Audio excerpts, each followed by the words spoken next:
bismillah macha allah gars yi maa ngi leen di siyaar j'espère que yéen a ngi ci jàmm di leen bëggee bu baax a baax a baax ñu war a waxtaanee tey wàllu immigration Abdou Aziz Diop mon frère j'espère que tu vas bien borom CNN TV Africa 7 TV maa ngi lay bëggee bu baax a baax gars vraiment sympa sympathique ah accueillant et tout maa ngi lay bëggee jox la sa wàccuwaay Leyti Ndiaye Moussa Lo noo leen def maa ngi ci jàmm di nuyu amateur yëpp di leen sant ndax ku sant ni doo gaaw sant yàlla di wax alhamdulilahi rabbil alamin allahumma salli ala sayyidina muhammadin wa sallim Idrissa Mbodj maa ngi lay bëggee Momo Bellerin Lamine Seck 17 suñu waajooju ma ñu ngi lay siyaar bu baax Hez Horbit Pate Mbaye kon wax naa ko tey waxtaan bi làmb moom sax na sàpp suñu booy na suñu noppi instant bi nii ah tey moom ma koy xaw a pause ba demain incha allah demain ñu waxaat ci affaire bu làmb et tout maa ngi nuyu coach Abe bu baax sànq maa ngi nekkoon ci live d'ailleurs vous pouvez regarder le live mi ngi ci page bi foofu noonu ma bàyyi. On va parler de l'immigration, madame, surtout spécifiquement de l'élection de Trump aux États-Unis. Lan la changé lan moo nar a changé ci côté immigrants yi ndax yoonu Nicaragua bi yàquwul n'est-ce pas ndax jarati na ko su ko jaree aussi. On a vu que les choses ont changé hein parce que ñëpp xam nañ ne Trump li ko falaat am naa invité bien sûr Metzola maa ngi koy bëggee bu baax on va le découvrir ou le redécouvrir parce que yàgg na dem ci plateau Abdou Aziz d'ailleurs moom foofu laa gën a ràññee sax mooy borom rasay noonu lañ koy woowee tu vois très pertinent dans ses idées n'est-ce pas ku xam làmb aussi ah mais tey man maa ko invité pour comme ça ñu waxtaanee un thème boo nga xamee ni amul Sénégalais bu amul ku mu xam ku tukki wala ku bëgg tukki ça c'est dans notre ADN le Sénégalais moom bul sonn naturellement tukki dafa bokk ci programme soit yow da ngay tukki wala am nga frère bu tukki wala am nga mbokk bu tukki wala sa jabar du tukki wala yow nga tukki bàyyi sa jabar en fait ça fait partie intégrante de notre ADN des grands voyageurs tukki nag commencé wul tey depuis temps Màkka ba léegi ñu ngi tukki attention les gens pensent que ne tukki bi léegi dafa xew mais ñu ngi tukki depuis affaire esclavage c'est vrai ou pas non ñu yàgg tukki c'est-à-dire maanaam dafa am ñaari façon tukki yu ñoo xamante ne ñu ngi koy tukki alors voilà alors maa ngi lay jéem a jël depuis temps Màkka suñu maame bu ñu daan dem Màkka bu njëkk dañ daan dox ay kilomètres dañuy jóge fii Sénégal jaar Mali voilà yaa ma gën a xam dem ba Corne de l'Afrique lu Algérie ngay jaar kërëb di dox yéeg ay gëléem wàcc suma waa ji kërëb ah jamono jooju noonu dagguñu woon diggante Afrique ak Arabie Saoudite wala ba fële ca Màkka lu ñu xam nañ ko canal de Suez quand même ku ñàkk loolu nit mu ñàkk jàng xamoon na ni diggante Afrique ak Moyen-Orient am na terre bu nekkoon ci diggante suuf après nag gars yi ñoo ko dagg boobu ñu ko dagg nag c'était commercial parce que mu njëkk bateau yi dañ doon wër soo daan dégg les grands découvreurs tubaabu njëkk yi ñu naan def pour dem Asie am nañu jaar ci Méditerranée bi non dañ naan wër yàlla ñëw bu ci suuf ba Cape Town suñ ñëwaan ba Dakar wàcc Nigéria ci golfe bi noonu wàccaat ba ci suuf ay Namibie Tanzanie jël Cap bi te foofu c'est des zones extrêmement dangereuses plein de requins c'est des zones requinologues bon je sais pas si c'est base Medzo bon sànq amoon naa la bind ma message mon frère bind ma message comme ça ma jéem la jël par message dinañ ñëw ci Trump ak qu'est-ce que ça va changer mais suñu mbokk yi nekk États-Unis fu mu toll ni ñu ngi làqatu parce que déportation yi wala boog ni ñu koy waxee sax refoulement yi mi ngi commencé il a commencé à refouler au niveau de la frontière xam nga ñun ñoo gën a tuuti ci ñuy tukki les Africains c'est-à-dire on fait beaucoup de bruit mais ñoo gën a néew ci ñuy dugg États-Unis est-ce qu'on fait sax 5% l'écrasante majorité des gens yoo nga xamante ne dañuy ñëw États-Unis di ko dugg ay latinos lañu ok envoyé naa la ko des fois il va falloir patienter un tout petit peu ñu patienter inchallah mais j'étais accepté comme ça su ko defee tout à fait seulement ñun dañu xaw a fës quoi et puis bon ñun suñu bopp la ñuy seetaan c'est normal rapatrier merci beaucoup rapatrier jërëjëf laay Pythagore rapatrier laa bëgg wax mais wañ bi mi ngi yàq sama laay ma wañ ni l'écrasante majorité dëkk yu mel ni ay Nicaragua dëkk yi nga xam ne dafa mel ni ay Venezuela dëkk yi nga xam ne dafa mel ni ay Colombie ñoom est-ce que ëpp ñu problème Sénégal parce que dëkk bu mel ni Colombie par exemple wala dëkk bu mel ni Venezuela c'est l'un des pays pétroliers dëkk boo xam moo ëpp pétrole ci àdduna bi sans exagération mais comme dañu xuloo woon ak États-Unis ñu defal leen benn blocage moo nga xamante ne nii seen monnaie après dafa daan le pays est tombé en ruine monnaie bi jaratul dara alors qu'est-ce qui s'est passé ñooñu seen problème yi ñu am ak les problèmes de gang ay problèmes yi nga xamante ne gars yi souvent dañuy fàtte pays latinos mais pays latinos ñu ñu ëpp problème foofu ay Salvador ndax en Afrique des fois quand on parle des problèmes de pays de l'Afrique je m'étonne oui pourquoi en général Afrique su ma jëlee le cas du Sénégal problème xaalis la ñuy wax mais duñu wax problème jàmm non dañuy waxtaan aussi on parle pas des problèmes de meurtre affaire de gang affaire de drogue on n'a pas de problème de drogue on n'a pas de problème de trafic de drogue on n'a pas de problème de ñu koy waxatee sax soo génnee ñu dóor la gon on n'a pas de problème de trafic d'armes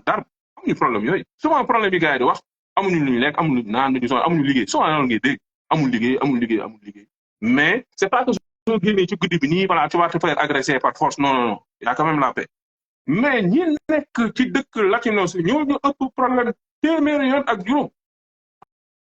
le nombre de personnes yoo nga xamante ne ils sont tués au Mexique le nombre de journalistes qu'on tue au Mexique le problème de drogue ba nga xamante ne dafa tax ba nga xamante ne nii c'est devenu maanaam dafa infesté seen société la corruption est infestée dans les pays latinos du ñëpp nag mais ñun on nous a tellement fait croire que ni on a des problèmes que ñun finalement voilà on pense que ni on emmagasine tous les problèmes du monde non quand tu viens à Dakar oui c'est vrai c'est pas la Nouvelle-Zélande mais da ngay taal lampe tàkk nga taal sa connexion am connexion ubbi sa robinet mu kii jënd sa mburu lekk ak yooyu yàlla ba am na le basique mais n'empêche nit moo bindoo noo nga xamante ni on veut toujours plus ça c'est la nature humaine man c'est vraiment dommage li nga mënul dugg là mon frère ma essayer waay c'est la nature humaine li ma tax a tukki moo la tax a tukki moo tax yow nga bëgg tukki mooy gis nga sa condition bëgg nga dolli sa condition tukki nag ñun dañu ko maanaam dëkkalee ñun bëgg maanaam yaakaar ne nit ku ñuul moom tukki non mais tubaab yi ñu njëkk tukki foofu est-ce que ñun suñu maam yi bu njëkk amoon nañu habitude tukki non est-ce que ñun daan nañu defar ay bateau bu njëkk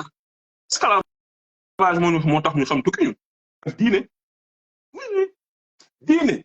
ak esclavage moo tax ñu xam lan mooy tukki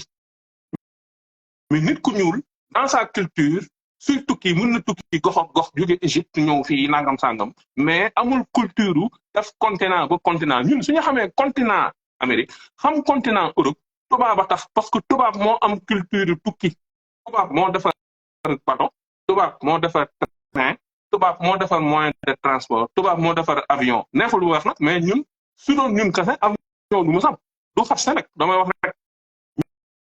ñoom ñoo ñu jàngal tukki dem nag ba nga xamante ni ñun nag dañ leen roy dàq lañ def c'est-à-dire que yemuñu ci ñu jàng ñu léegi sax ñoo leen gën a bëgg tukki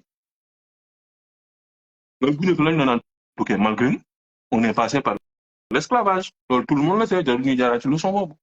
on est passé par la religion parce que la religion aussi les gens l'oublient mais ça fait voyager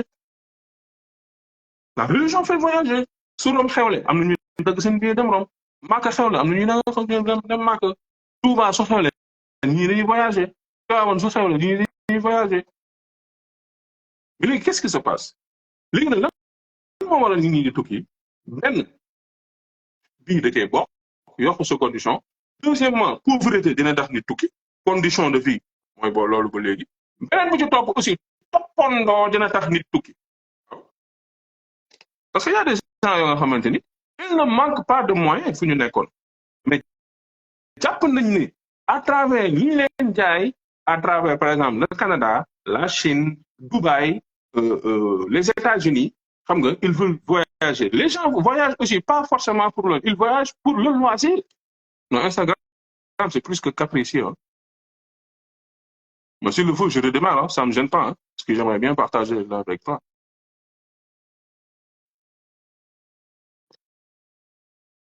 li ëpp ci nit li tax mu tukki toppandoo da cee bokk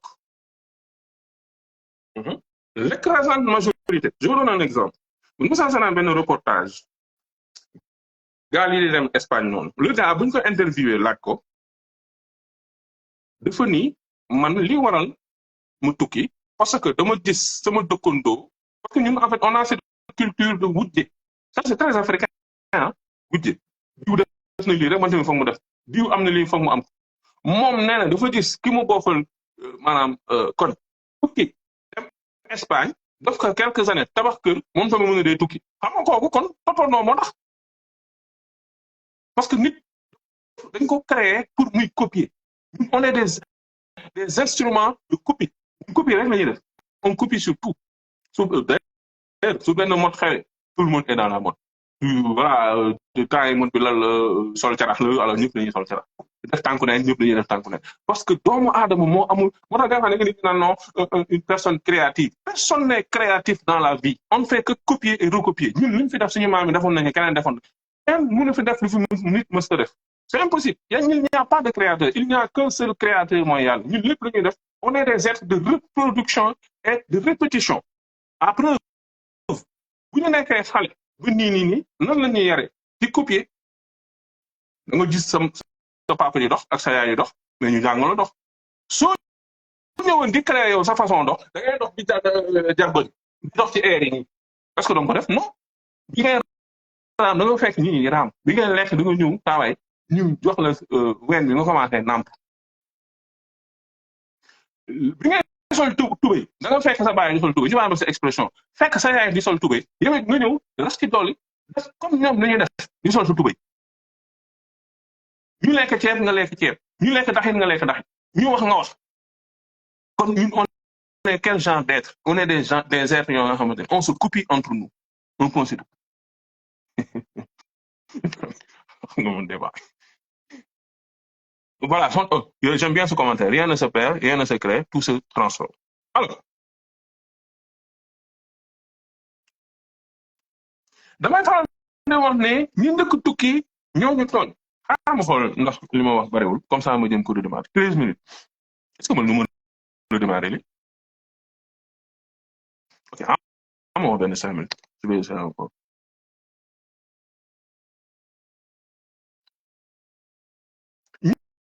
on vit dans une société boo nga xamee ni société wujj la c'est-à-dire ñun on ne réussit pas pour nous on réussit pour les autres d'ailleurs loolu tax da ngay xool ay statut sama noon yi ngay gis sama noon yi suñuy def ay photo jigéen ñi suñuy def seen photo seen en fait on répond toujours à quelqu'un d'autre regardez les statuts c'est toujours c'est une société de gaarawaale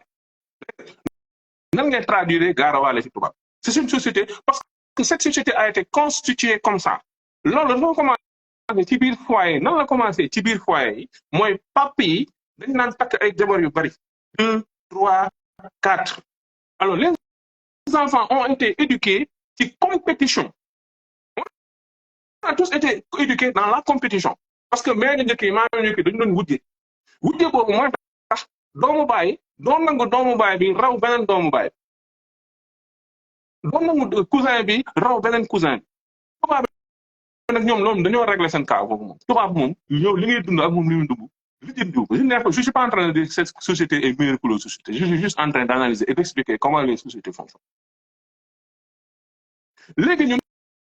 on nous a fait croire que ni la réussite elle est économique c'est ça l'erreur la réussite certes elle est économique mais elle n'est pas qu'économique on nous a fait croire que ni dañoo dem ba nga xamante ne toutes les valeurs de ngor de jom de fulla de am kàddu ak yooyu ça ne compte plus dafa woo ci bopp koñ bi ngay joxe ay leçon de morale nga xool booy suñu la rombee dañ lay kaañ parce que li nga intéressé wu leen les gens léegi ils ne sont intéressés que par le paraître d'ailleurs je lis dans le monde de la nan la nit ñi di wax lan la nit ñi di wax souvent la réussite se limite à c'est limite je n'exagère pas ah dama bëgg yóbbu sama yaay màkk dama bëgg tabax étage dama bëgg tabax R+10 ku dem Europe wala nga dem États-Unis ak yooyu yow sa premier réflexe mooy da ngay tabax kër tabaxuloo kër pour yow parce que kër googu yow dëkkoo ci attention ki nekk bitim réew tabax kër boo nga xamante ne nii R+25 la mën na toog 3 ans du dëkk ci biir kër gi donc il ne jouit pas de sa richesse c'est-à-dire ñun on est des êtres yoo nga xamante ne nii on peut fabriquer créer entre guillemets des choses construire des choses da ngay jënd oto 25 millions gaare ko sa parking Ndakaaru yaa ngi Italie di kayang da ngay takk jabar bu gën a rafet ci koñ bi takk si ñeent mais doo maanaam expression doo sëy ak ñoom soo leen gisee par appel vidéo mun nga toog 2 ans 3 ans kon est-ce qu'on peut parler de réussite foofu non c'est-à-dire ñun on transpose notre réussite on veut que les autres sachent qu'on a réussi mais ñun au fond on n'a pas réussi ñu nekk bitim réew duñu ma bàyyi fait beaucoup d'entre nous ñi nga xamante ne on a voyagé en général duñu jouir ci ñun lu ñu def da ngay tabax kër doo fa dëkk da ngay takk jabar doo ko gis en tout cas physiquement da ngay am say doom bàyyi leen bitim réew doo leen yar da ngay am say oto doo leen war am sa fas loolu pourquoi parce que yow on t'a fait croire depuis ta naissance que ni il faut que nga def lii pour ñun ñi nekk fii ñu profité ci yow li nga def et puis ci lañ lay valider lee yow sa réussite on est dans une société où c'est les autres qui te valident toi ta réussite mais c'est pas à toi de valider ton succès c'est-à-dire tant que les autres n'ont pas dit que tu as réussi yow tu n'as pas réussi ça c'est problématique par contre dans d'autres sociétés ni ñuy interpréter réussite ça peut être différent oui tu vas voir une personne boo nga xam ne ni mon projet c'était par exemple mu yor ay xale yar leen wala di peinture wala nekk dans l'art wala nekk dans un domaine boo nga xamante ni ñun nga mën nañ jàpp ne domaine bu ñàkk fayda la mais il ne fait pas de l'argent dans ça lu mu am doy na ko pour nekk añ reer ak fay luwaas mais kooku on va dire que il a réussi dans sa société en lui ñun suñu standard de réussite elle est inatteignable c'est-à-dire ñun on est dans un pays pauvre où on demande aux gens de réussir pour être des multimillionnaires c'est-à-dire pour réussir dans nos sociétés il faut être multimillionnaire mais c'est compliqué les gars bu njëkk pour nga am kër soo amoon 10 millions da ngay am kër biir Dakar dans la zone de VDN ci lu yàggul dara 25 ans en arrière peut-être 30 ans à 5 millions tu as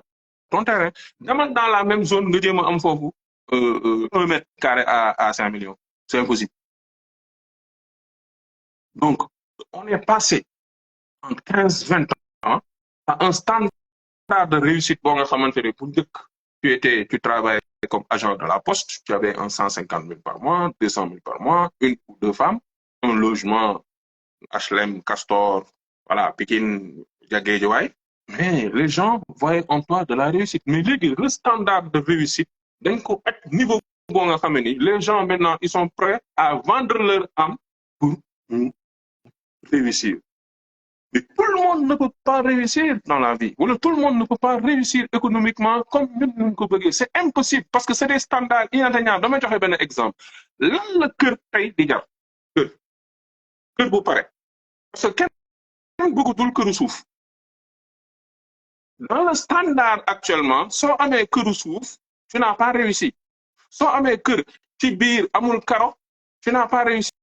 soo amee ci biir sa kër amoo télé grand écran salon boo nga xam ne 3 millions auto 4x4 buy jar 20 millions 30 millions tu n'as pas réussi bu ci les liens de mariage avant da nga naan ñëw ci donné 100 000 francs ñu may la jabar bu gën a rafet ci réew mi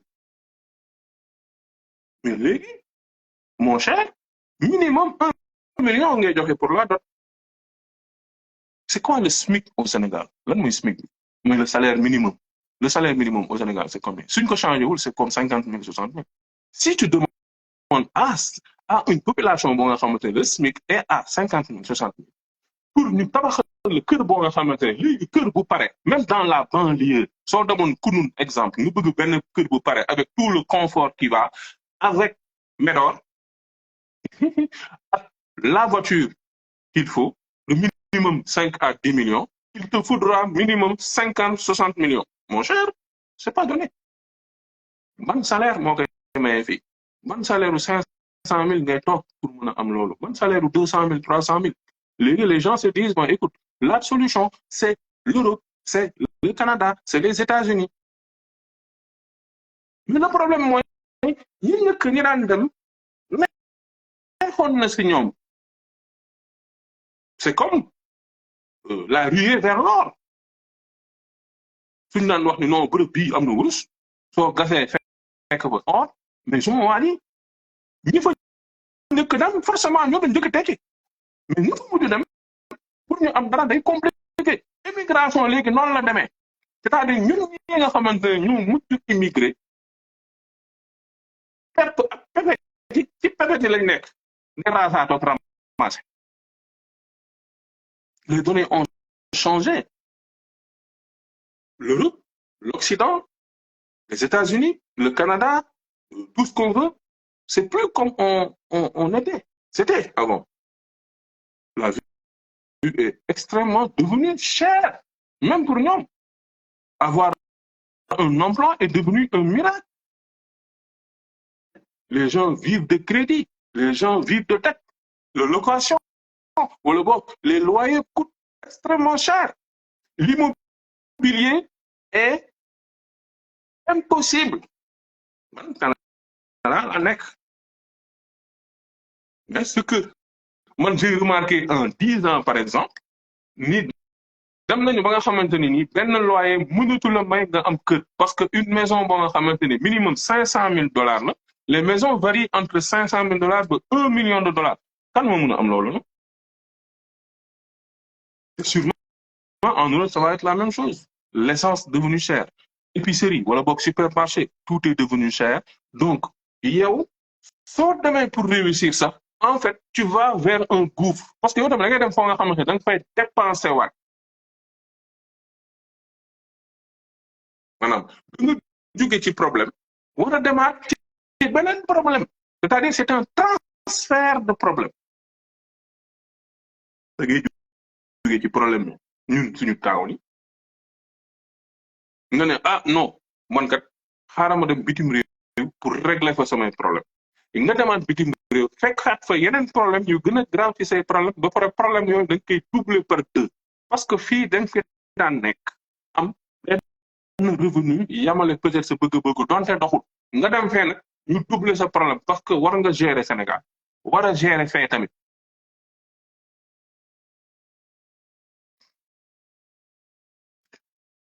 un pays comme le Canada et les États-Unis c'est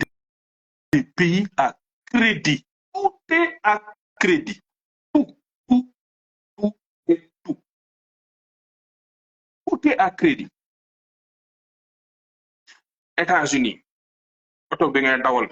ñi jënd cash dafay xaw a jafe souvent crédit la fi nga dëkk ñi nekk ay propriétaires bariwul même soo nekkee un propriétaire aux États-Unis wala au Canada di nga fay ay taxes communales je donne un exemple soo amee sa kër aux États-Unis wala au Canada aux États-Unis am na lu ñuy woowe HOA wala HOS quelque chose comme ça house holding wala yu demee noonu qu'est-ce que ça veut dire ça veut dire que yow sa kër même si tu es propriétaire xam nga fii Sénégal soo moomee sa kër da nga moom sa kër amul beneen taxe bi ngay fay mais aux États-Unis au Canada c'est différent si tu es propriétaire d'une maison di nga fay l'école di nga fay mbalit mi di nga fay commune bi su dee Canada di nga fay déneigement bi di nga fay donc finalement yooyu ngay fay comme taxe day mel ni da ngay fayaat beneen kër taxe d'habitation soo amee sa oto même si tu es propriétaire tu vas payer la plaque di nga fay immatriculation di nga fay permis di nga fay assurance yoo nga xamante ne chaque instant dañ koy yokk waxuma la nag gaz mooy essence soo nekkee ci biir kër gi mënunoo lekk ay boulet wala di lekk ay kecax il faut que nga dem supermarché def ay achat facilement tu peux dépenser en une semaine 150 $200 ça dépend bien sûr si c'est taayu foyer facilement quand tu payes un loyer de $1000 on peut parler en dollars parce que là de nous maîtriser si tu payes minimum un loyer de $1000 fay internet fay courant fay ndox fay chauffage fay sa auto tout ça ça peut te revenir à $2500 le mois juste ci ay dépenses de fonctionnement qu'est-ce que ça veut dire ça veut dire que il va falloir que ngeen nekk à deux en couple pour ngeen mën a joindre les bouts qu'est-ce que ça veut dire il va falloir que ni yow su dee yow kase nga sax après da ngay taxale 90% damay yokk sax 95% des gens qui vivent des Africains des Sénégalais qui vivent en Occident ils tirent le diable par la queue 95% des Sénégalais qui vivent en Occident dañuy taxale je parle en connaissance de cause ça veut pas dire que amuñu réussir oui il y en a qui ont réussi mais routine bi ngay dund foofu noonu style de vie bi ngay dund foofu dina dem ba nga xamante ni dootoo attanati li nga boot Sénégal moo tax waa Sénégal après dañuy naan waa ji de déggatuñ ko waa ji déggu leen ko dafa amul lu tax déggu leen ko parce que dafa mënatul waa ji de yónneetul waa ji de daan nay waa ji de dafa soxor léegi waa ji de daan na ma joxatuma waa ji de waa ji de laa xam ngeen lu tax parce que waa ji fi mu nekk dëkk bu mu nekk gouvernement mayu ko dara Sénégal doo fay impôt bitim réew da ngay fay impôt tu es imposé bitim réew da ngay fay ay impôt ci lépp nag da ngay fay double impôt ngay fay en Occident soo demee jënd tàngal dinañ la imposer ci tàngal boobu noonu année bi jeex nga defaat sa déclaration d'impôt dépendamment de ton revenu su dee au Canada aux États-Unis si ton revenu en général est environ à $30,000 j'imagine mën nga am retour d'impôt mais ñun ñëpp on sait que ni $25,000 $30,000 aux États-Unis au Canada t'es un pauvre t'es considéré comme un pauvre oui connaissance de cause quand tu touches 25,000 ça veut dire que yow tu travailles au McDonald's tu travailles dans les petits cafés tu travailles dans les petits boulots dañ leen nax naan la dañ leen defal benn retour d'impôt de $100,000 nga jàpp ne am nga xaalis mais yow ñaata nga jox au gouvernement parce que ces gouvernements là ils vivent de taxes en France ils vivent de taxes au Canada par exemple ñun yàgg nañu nax naan ñu le truc est gratuit on va te dire que oui le système de santé est gratuit il n'est pas gratuit parce que tout le monde le paie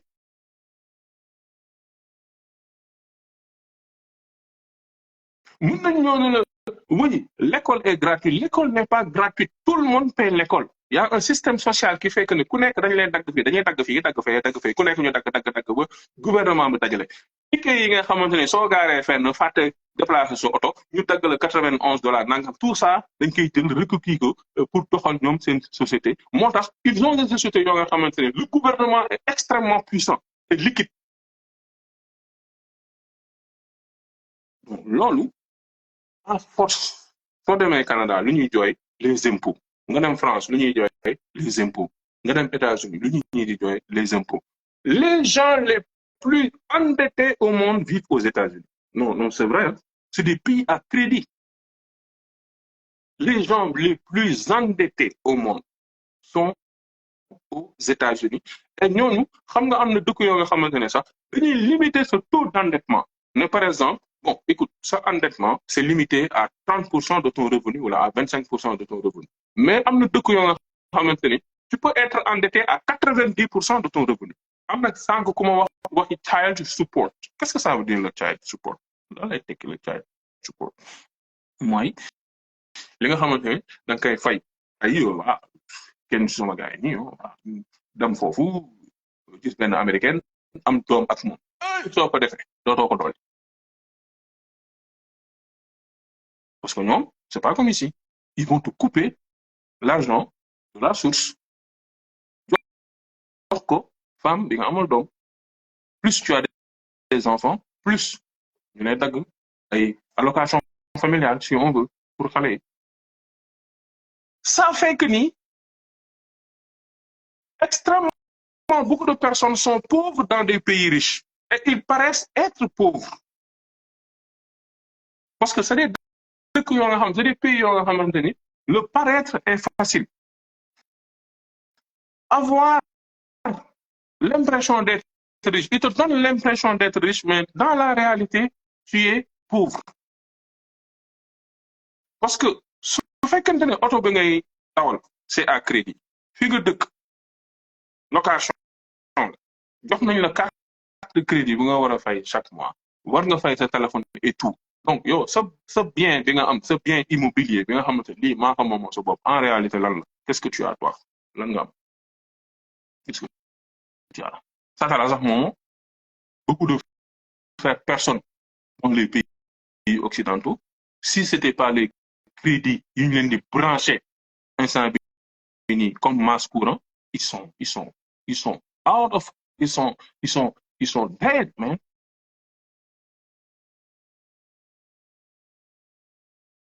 la société occidentale elle n'est pas faite pour être riche surtout dans les pays yoo nga xam dañuy dawal affaire sociale lu bari lu mel ni Canada lu mel ni France exemple parce que ñooñu laa xaw a gën a miin tuuti donc être riche on s'en sortir comme il faut avoir xam nga man la chose qui m'a le plus choqué une fois de me dégg benn waay ni j'ai payé 9 millions pour traverser à mes risques et périls tayle sama àdduna tayle sama bakken pour dem États-Unis c'est la chose qui m'a le plus choqué au monde parce que encore une fois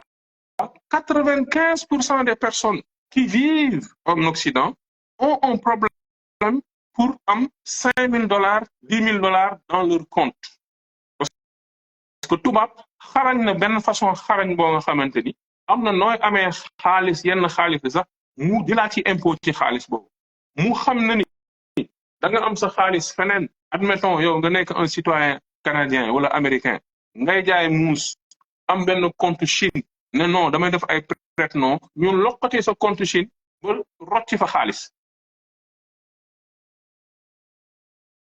après l'idée attention c'est pas de dire aux gens ne voyagez pas man lu may wax tout le temps le voyage c'est une exploration nit da nga war a tukki c'est pas juste pour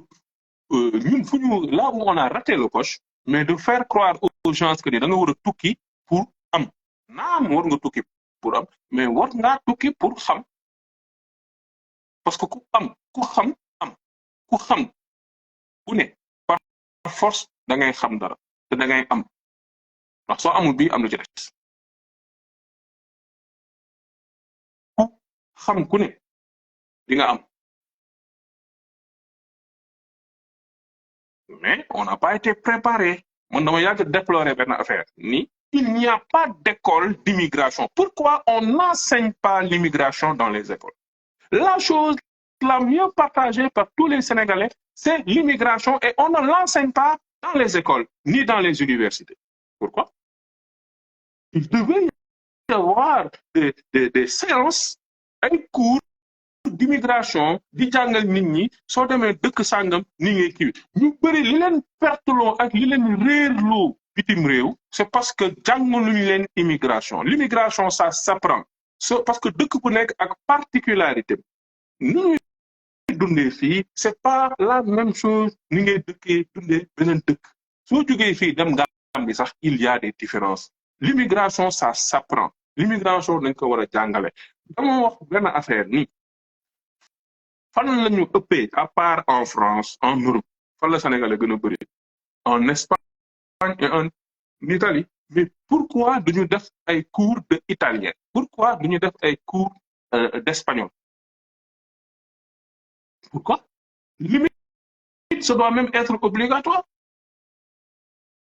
limite ça doit même être obligatoire pourquoi on fait pas des cours d'anglais obligatoire gis naa ne sax temps yi on fait mel ni dañu xaw a changer programme alors pour revenir à l'affaire Trump Trump c'est un populiste tout le monde le sait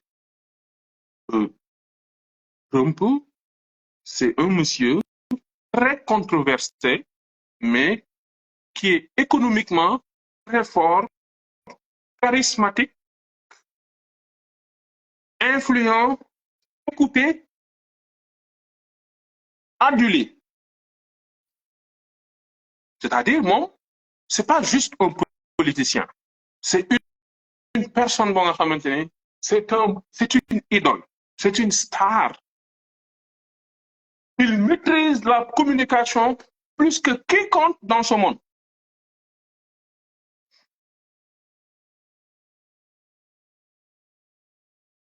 mais il faut comprendre la société américaine parce que la société américaine est en crise actuellement crise yu mu leen di wax crise de la santé da cee bokk kuy suivre actualité américaine temps yii ne am na benn boy boo nga xamante ne il était d'origine italienne qu'est-ce qu'il a fait dafa am benn directeur d'une grande agence boo nga xamante ni affaire health care lay def maanaam affaire santé parce que aux États-Unis ku ko xam ku ko xamul xam ne ni seen système de santé moo gën a compliqué au monde entre parenthèses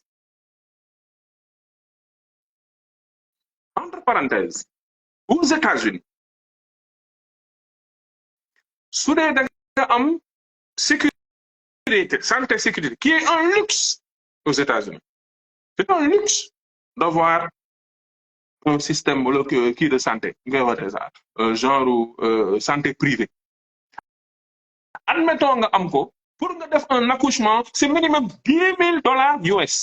environ 6,5 millions soo amulee këyit nga bëgg accoucher aux États-Unis soo amulee green card wala yoroo US passport wala nga nekk benn citizen on peut te facturer $25,000 US ñu nekk États-Unis du ma weddi mutuelle merci beaucoup mutuelle accoucher aux États-Unis le système de santé est extrêmement cher et presque inatteignable pour beaucoup d'Américains d'ailleurs déggoon ngeen fi ay temps ñuy wax affaire Obamacare parce que Obama bu mu ñëwee moom dafa bëggoon instaurer loolu aux États-Unis accouchement rek même Canada j'ai un ami boo nga xamante ne nii dafa andi jabar ji en tant que vacancière ok jabar ji dafa ñëw rejoindre ko pour mu ñëw def fi vacances 6 mois am visa seeti sama jëkkër bu muy ñëw elle était en état jarul muy jaar ci ay tour bi mu accouché ba pare dañ ko tegal facture $25,000 canadiens peut-être moins en tout cas c'est des dizaines de milliers de dollars soo nekkee résident permanent wala nga nekk par exemple un citoyen c'est gratuit vraiment il faut le dire quand même dans le monde entier Canada côté ay accouchement c'est les meilleurs mais ci kaw nga am seen këyit soo amul seen këyit ñu facturer loolu soo demee États-Unis nga accoucher ministre yi ngeen daan dégg ñu naan ministre bi de dem na États-Unis accoucher na foofu député bi de dem na États-Unis accoucher na foofu wala boog ngay muusantu nga dugg États-Unis amul loo këyit nga nekk jigéen war a accoucher wala nga nekk góor yow sa jabar amul kayit nga accouché na la leer ni am na facture $25,000 bi lay xaar te di nga ko fay ci nii wala ci naa yow yaay xool ndax da nga koy fay sur 20 ans yow yaay xool ndax da nga koy fay sur 10 ans par force da nga koy fay. Le gosse là d'origine à New York je pense que dégg ngeen histoire boobu noonu un des patrons de ce système de santé de mutuelle de santé daf ko romb ci benn hôtel ci buntu benn hôtel mu boom ko dóor ko balu pistolet mu dee ci dox wala ci bopp quelque part en tout cas waa ji seet waa ji defeenu fa la wadd ça a créé une grosse polémique et je vais l'expliquer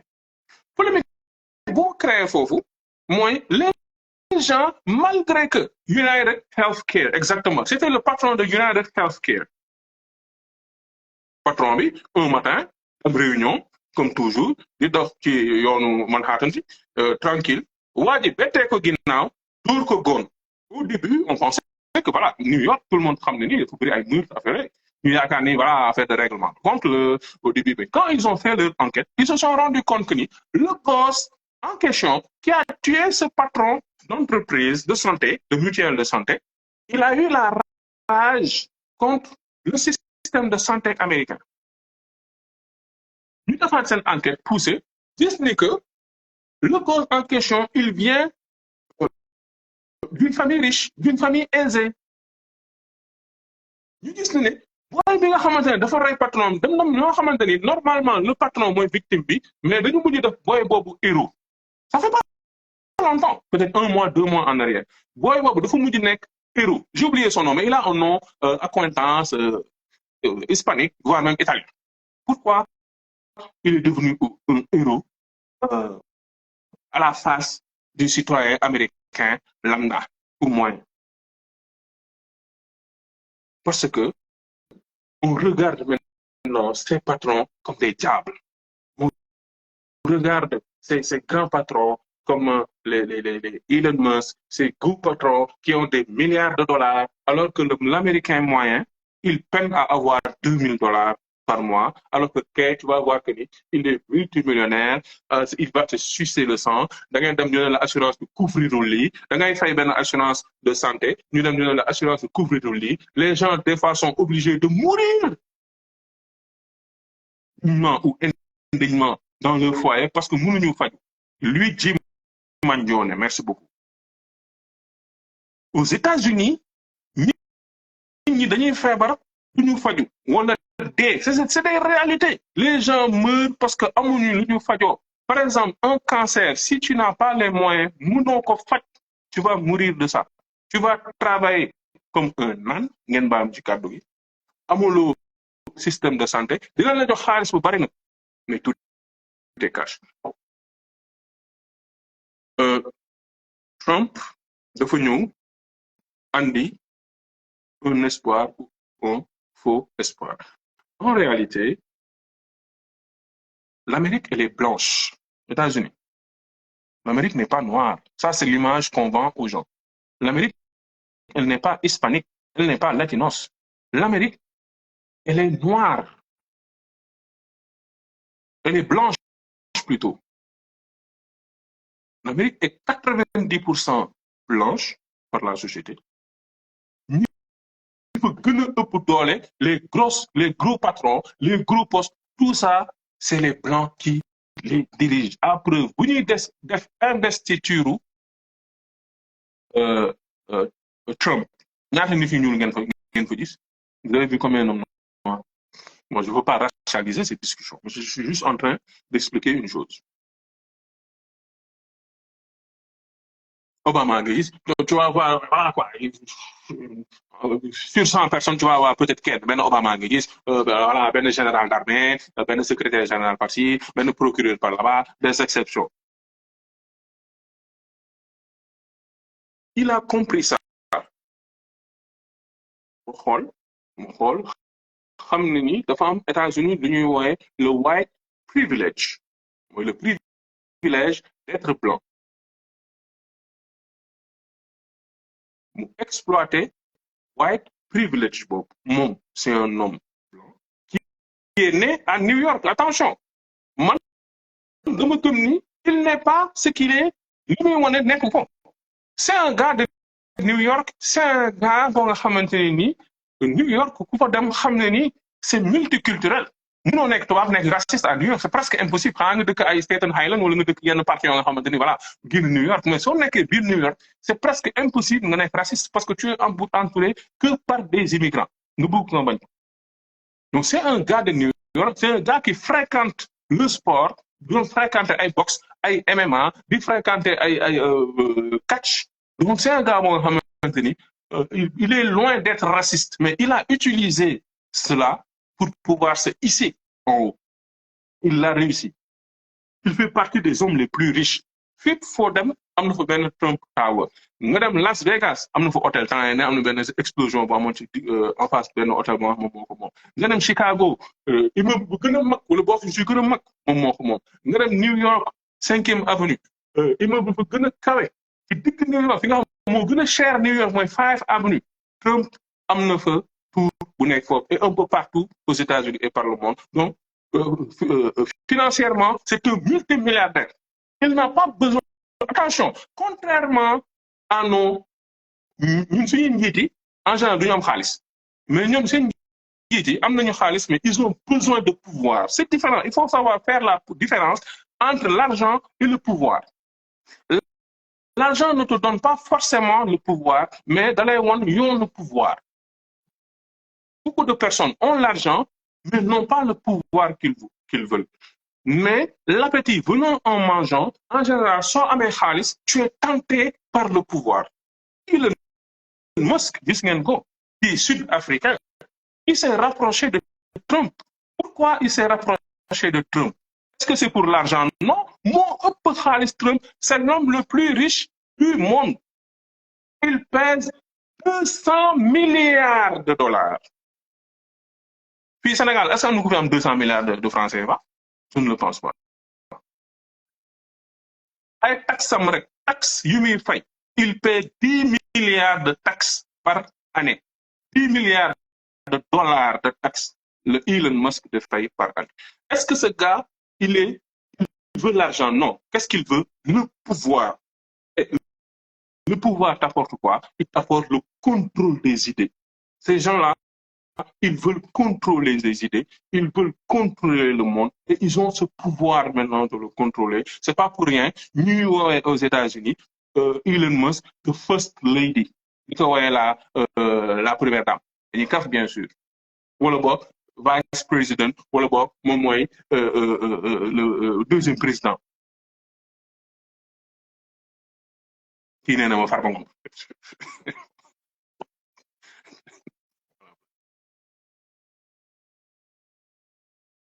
dafa am benn phénomène bu commencé en Europe ñëw Amérique c'est quel phénomène c'est le phénomène du racisme décomplexé ça a commencé su mu jumulee en Europe de l'Est un peu plus je te dirais en Pologne tu vois ces pays scandinaves scandinaves damay juum les pays va xam ngeen ñu dëkk yu may wax ay Pologne la nekk ay voilà Varsovie ay Autriche ay Allemagne tu vois foofu le racisme parti raciste décomplexé commencé ñu jël comme exemple ne l'immigration moo la ñu tere am ñoom lu ñu am ñu créé fa coow lu rëy yéen ñi nekk Europe loolu bàyyi ma fen on a utilisé ça et dans beaucoup de pays ñu ngi léegi suñu bëggee falu ils utilisent ça ils veulent faire peur aux gens li leen nga xam ni li tax situation économique bi doxatul li tax amatu leen liggéey li tax mënatu leen dem supermarché ba seen kat yi fees nit yi ñuul ñii la arab yi la ak chinois yi la alors ñoom waa Europe ñu koy bayal ñoom di commencé am doole mu am beneen phénomène boo nga xamante ils ont utilisé deux armes première arme bu ñu utilisé c'est l'immigration deuxième arme bi c'est l'islam te tubaab ñaar yooyu la gën a contre white privilege bu ma doon wax sànq nit su àggee benn niveau de vie ça c'est humain hein quand quelqu'un arrive à un niveau de vie dootu ci bëgg wàcc soo tàmmee auto climatisé yu nooy mais laay Pythagore bi wala miero mi su dee chaque jour dama koy romb ak 4x4 climatisé mais du ma bëgg wàcc après di dawal vélo bi lu mu cher damay rus léegi ñoom comme ils ont atteint un niveau de vie pour que ñu wàcc loolu vivre comme les Africains nga xam ne ñun on est déjà habitués à ça alors pour leur faire croire ça pour que politiciens utiliser loolu on leur a fait croire que yéen seen problème du yéen seen problème du ñun politiciens yi du ñun tu vas jamais entendre un politicien tubaab européen américain di leen wax ni suñu ñàkk mën a gérer suñu tële moo tax réew mi doxul dañ leen naan dëkk bi doxul parce que kii ngay gis nii Mohamed mais nga xamante ni c'est un musulman wala Pata Ndiaye mais nga xam ne nit ku ñuul la gaal la jógee jaar ci Espagne bi moom moo tax yow sa situation doxul et ça marche c'est ça qu'on appelle le populisme ça a marché en Allemagne ça a marché dans les pays là que je dis alors les gens ont commencé à se radicaliser tubaab bi ils ont commencé à devenir de plus en plus racistes ça marche en Angleterre et ça commence à réussir en France qu'est-ce qui s'est passé en France avec le phénomène Marine Le Pen avec le FN au début le Front National il s'est passé que au début on les prenait pas au sérieux c'était des partis qui gagnaient peut-être 5%, 10%. C'était impensable que Marine Le Pen nekk président de la République mais léegi de plus en plus dem nañu ba tàmmal nit ñi parce que nit da nga koy tàmmal mooy lu fu ma commencé woon sama débat nit da nga koy nit day miin chinois bi dafa ni un mensonge répété 1000 fois finit par devenir une vérité sooy def benn genre maanaam kii de masse lavage de cerveau de masse et il y a des experts dans ça tubaab bi lu ñu yeewu am na ay scientifique yoo nga xamante ni dañuy nekk ci ay laboratoire di xool ñoom nan la ñuy defee ay lavage de cerveau de masse et ça marche via les réseaux sociaux ça marche via les télévisions je vous donne juste un simple exemple quand le tubaab qui n'a jamais voyagé en Afrique mënul gëm ni que Sénégal da ngay toog sa biir kër taal sa wifi taal sa connexion am sa machine à café am sa machine à laver am le confort européen mais su dee moom média chaque fois su taalee télé su taalee Afrique rek ay documentaire lañ koy wan di ko wan la pauvreté di ko wan ay machette ay gars yi di dóorante ay jaasi di ko wan ay agression mais loolu lay jàpp parce que il travaille sur ce subconscient nit kase la te nit ki liggéey il travaille sur ça très lentement c'est-à-dire dès le bas âge lañuy liggéey ci yow da ngay nekk xale bu ndaw tubaab sa pap commencé le gëm nii lu ñuul lii dafa salte lu ñuul lii baaxul ñii seen dëkk ay sauvage lañu ñii dañoo mën a bëri histoire pourtant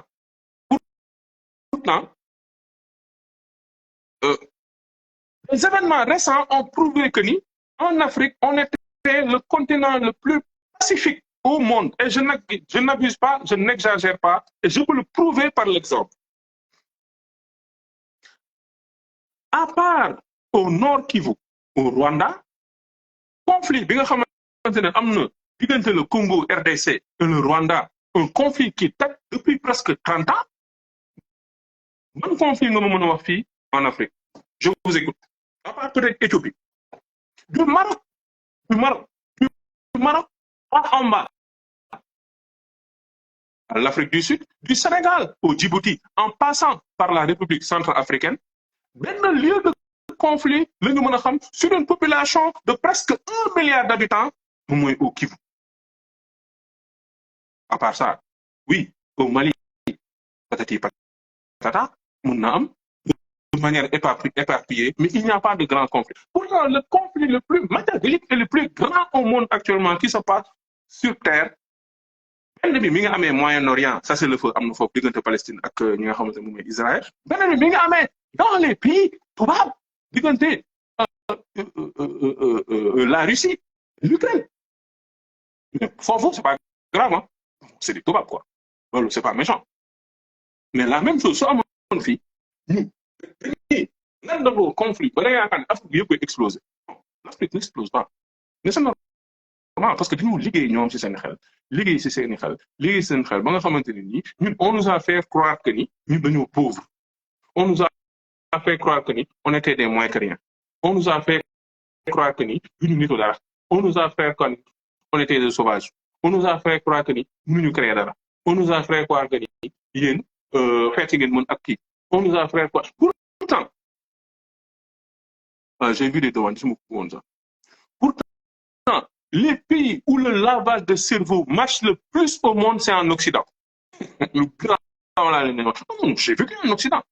Le pays où le lavage de cerveau marche le plus au monde, c'est en Occident. Parce qu'ils font des lavages de cerveau en masse. Est-ce que nous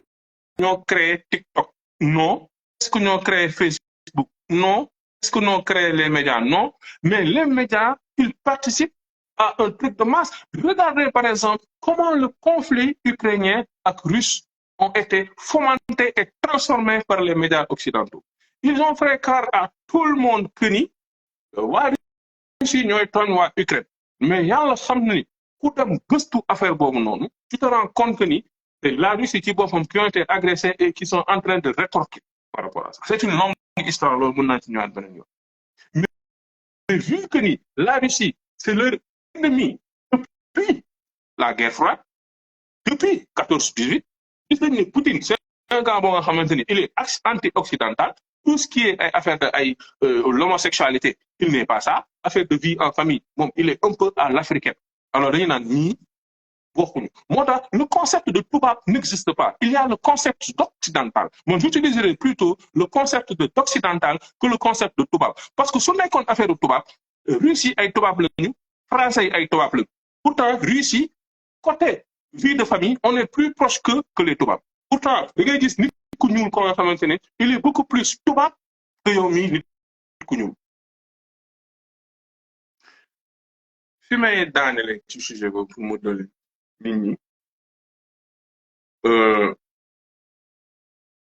l'immigration va être extrêmement compliquée, en tout cas aux États-Unis. yoonu Nicaragua bi moom yàqu na ñu fa ñëkkoon dem seen chance ci la nekk mais képp ku parce que actuellement à la frontière américaine soo ñëwaan ba frontière bi da nga daan def lu ñuy naan demande d'asile n'avait pas besoin de rentrer aux États-Unis pour faire cette demande da nga doon nekk ay cité yu mel ni Tijuana nga xamante ne c'est à la frontière avec les États-Unis, Ciudad, Patena, Turbi, en tout cas, ces villes, c'est des grandes villes qui sont juste à côté des États-Unis. Nous, dans une application, de CBP online. CBP, c'est un peu comme la douane américaine, quoi. Ou alors, c'est l'immigration américaine, tu vois. Tu fais ta demande, tu fais cette demande d'asile, ou aux États-Unis recevoir le, si nous le recevoir, et ça, c'était avec l'administration Biden, démocrate. Nous avons une application CBP. Quand Trump est venu, à partir du 20 janvier, il faut double application pour la première mesure qu'il a prise. Parce que il en sait quelque chose. Mais vraiment, c'est dommage. Hein? Mezzo, c'est extrêmement dommage. Hein? Il a tenu promesse. Et attention, Trump est quelqu'un qui tient promesse. Ouais, le gars. Steph, na nga def. Ouais, sant yàlla bu baax ngeen. Jaajëf waay. Jaajëf. Ouais, dama dugg ngeen dégg sa kii bi muy dégg say wax si immigration bi. And you know, I'm like ba ma dugg si quoi wax sama xalaat tuuti quoi. Xam nga. dina sam solo waaw loolu parce que je pense que yaa ngi Amérique donc yaa ngi dund lu waa Amérique di dund te nga suivre information yi waxtaan mi nag tey dafa jëm ci lan la Trump nar a changé par rapport ak l'immigration ñun ñi nga xam ne on est un peuple qui adore immigrer on est un peuple qui adore aller vers les États-Unis qui quand même reste quand même une référence ak lu waaye mën a wax parce que on nous a vendu ce rêve américain que moi, je ne pense pas qu'il existe. Et même s'il existe, comme nous l'avons dit, it's one in a million maanaam 1 sur 1 million vont réussir ce rêve c'est comme un rêve loterie la rek mën na am c'est nga vrai. nga gagné mën na am doo gagné mais en général bon voilà quoi il est permis de rêver lan nga gisee ñëwu Trump bi nii lan moo ko andi ak itam ndax immigration bi ça va changer surtout ñun suñu côté Bon, Steph ñu ko ngi man lu mu lay wax déjà, moi je suis je travaille au niveau du gouvernement. ok Donc, maa ngi au niveau de l'armée américaine. ok Euh, ci armée américaine ok donc, comme dama am benn, you know, there's something called security clearance. xam nga dafa am ay, sooy liggéey gouvernement bi doo mun wax lépp quoi. Mais c'est comme normal on est des Sénégalais, xam nga ñu génnee wax suñu kii quoi suñu xalaat. Bon, ñun déjà man unité bu ma nekkoon dañuy jël ay soldats ñu envoyé leen au niveau de la frontière du Mexique.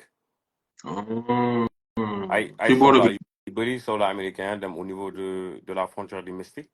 yàlla def nag bu ñuy dem New Mexico am na ay sama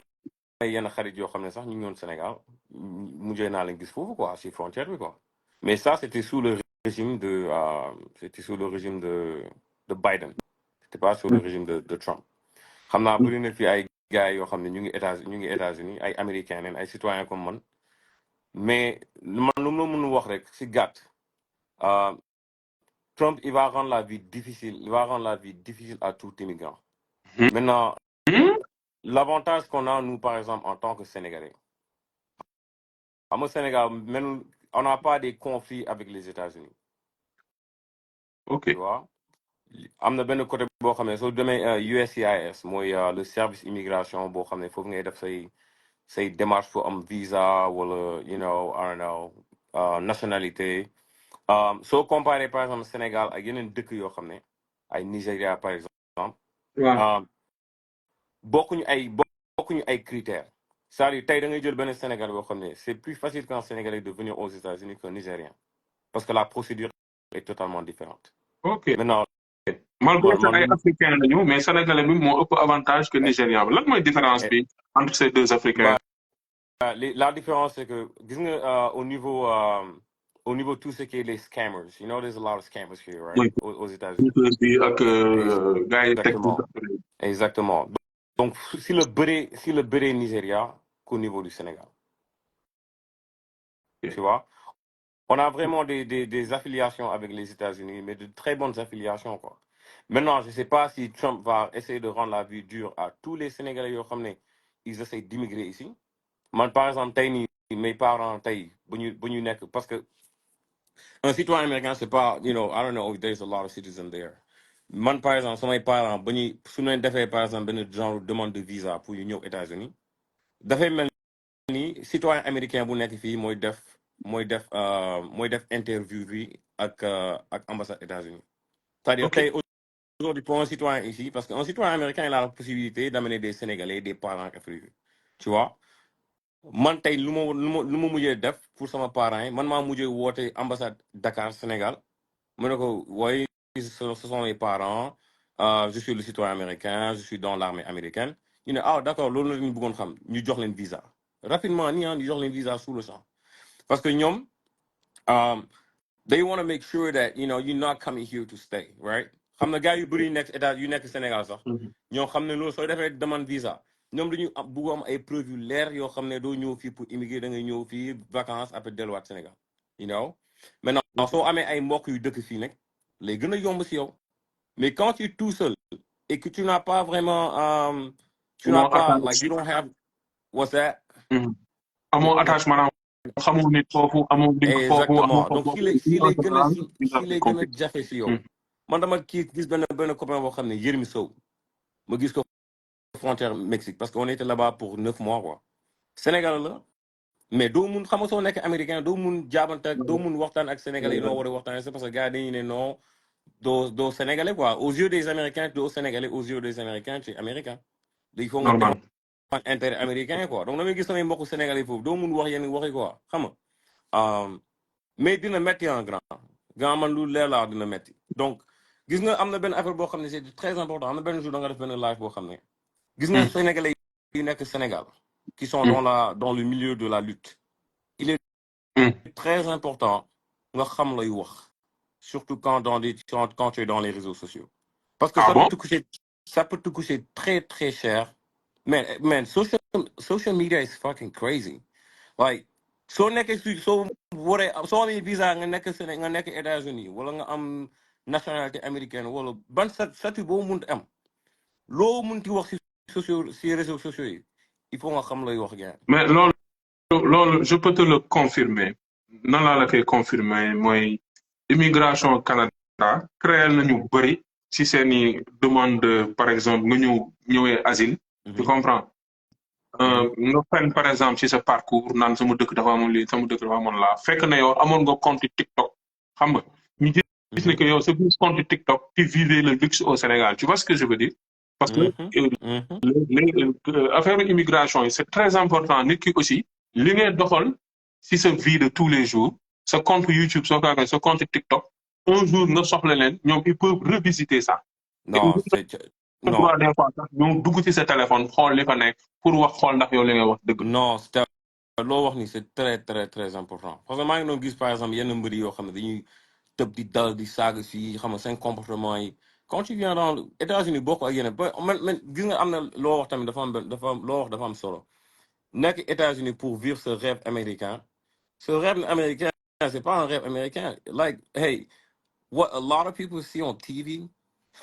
comme par exemple américain lu ñu gis télé si africain yi dëkk si ay villages ak affaire yi c'est pas la réalité africaine c'est pas la réalité du Sénégalais tu vois man su ma waxee ay nit yoo xam ne Sénégal y a des hôtels Sénégal y a ça y a des routes like you know the first time look I was talking to someone right mu ne ma mais yow grand Afrique yéen xanaa da ngeen di dëkk ak gaynde yi ngeen di dëkk wala da ngeen di dëkk ak girafe yi ak affaire yi mu ne ko that's crazy dude like te pourtant ay African American ñoo la koy wax de ñoo lay wax que Afrique yéen noonu nii ngeen di dundee parce que loolu la ñuy gis ci télé que ñu en tant que sénégalais lu ñuy gis ci télé c'est pas la réalité hein it's not the reality bro like fii États-Unis gars yi il trim gars yi fii life yi dafa métti de. Non, je peux te confirmer une chose. Quand tu galères aux États-Unis, encore une fois, c'est pas un truc de décourager qui que ce soit. li may wax ku bëgg tukki na nga tukki man damay encourager sax nit sax warul toog àddunam yëpp te tukkiwul loolu erreur il faut que nit di tukki